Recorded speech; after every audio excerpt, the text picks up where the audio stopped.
This is Talking Ish with Fave and Chris. And today we're going to discuss the college football playoff rankings. And you know what I'm saying? There's a lot of debates going on Twitter. A lot of people disagree with the rankings. A lot of people actually like the rankings. What you think, bro? I disagree with the rankings just a little bit. The top four, it's a solid top four. The top three is going to be there.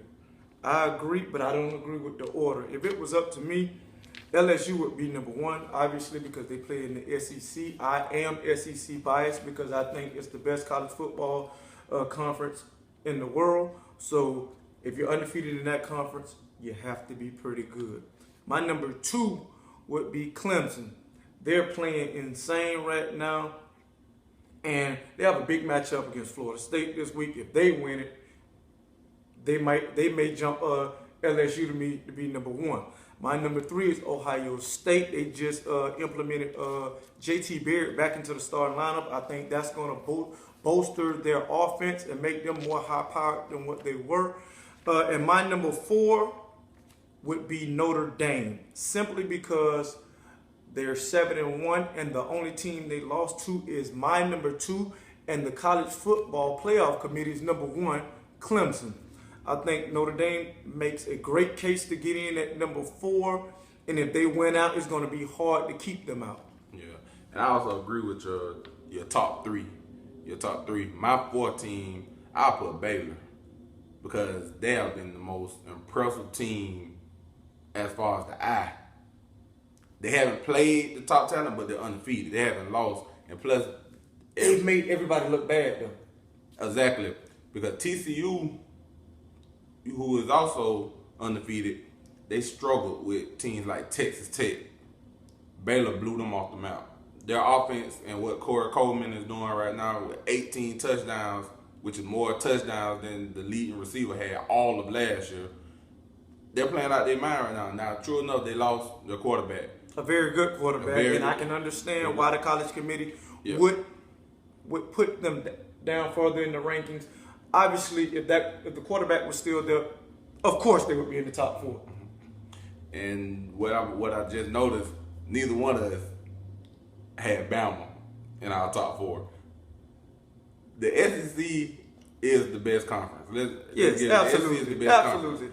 But we can't give Bama that fourth spot because their loss was to Ole Miss. Yes. Who Florida beat. Yes. And Memphis, who's undefeated, beat Ole Miss. Absolutely. So you got teams like Florida, like, how in the hell are they number four? And we lost to LSU, who the team y'all put as number two. Yes. So you telling me that they are better than us when, and I think Ole Miss beat them at Alabama. I think they went to Alabama and beat them, correct? I'm not sure. I'm not sure. I think they beat them at Alabama, but Bama might be not. We're not saying Bama's not a top 4 team. Not at all. This is the first week. Yeah, we're not saying they're not a top 4 team, but they don't deserve to be number 4. Just like you have teams who still undefeated, like Michigan State, Oklahoma State, TCU, Baylor. All these teams are not in the top 4, and they haven't even lost yet. So you're gonna tell me that Bama deserves to be number 4 over teams that haven't even, these teams haven't faced defeat yet. And which brings us to our next subject on this topic. What team are people not talking about that you believe have a shot to make it into the Final Four? My dark horse is Iowa. And wait before people say, oh, Iowa. Iowa is my dark horse. I know they play on the weaker side of the Big Ten. I get that.